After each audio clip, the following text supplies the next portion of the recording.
you must brine the bird. Brining the bird, and I don't care what Williams-Sonoma tells you, because they sell this thing called a dry brine. There's no such thing as a dry brine. A dry brine is a rub, okay? There's no such thing as a dry brine. A brine, the whole purpose of a brine is to super saturate the breast with water. So to do that, and at the same time, we infuse it with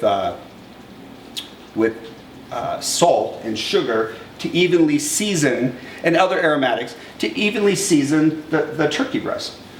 Another thing that happens when we add that salt is that salt will denature some of the protein in the breast and will help with the texture, okay? Now why would we want to, what happens when we brine?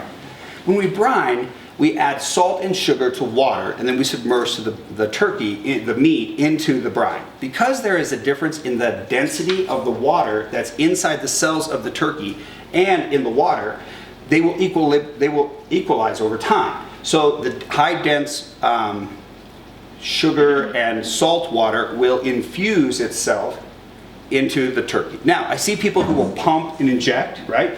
Which is fine, but you're just doing that on a macro level.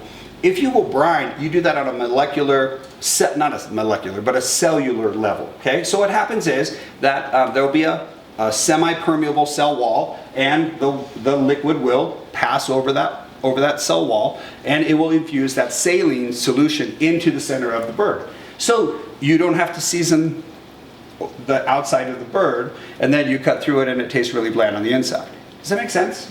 Okay. The other thing that happens when we cook a protein like turkey or any meat, and so we apply heat to a protein, it will contract.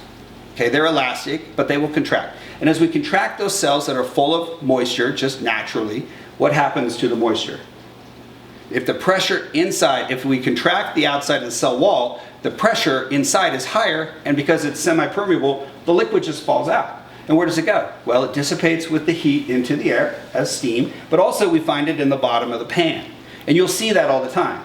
So why it's dry is that we pounded it with heat and constricted the cell walls, and it exuded all of its moisture, and then we keep cooking it until there's no moisture left. And then we cut it and we go, wow, this is pretty dry, right? So what we need is more sauce, right? So you gotta put sauce all over the top of it to try to maybe rehydrate it.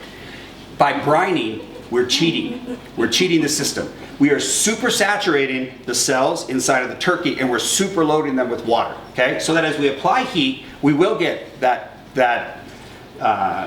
it will decrease the amount of water, it will dissipate into the air, but it will leave a larger proportion of water inside the turkey. That's why we brine.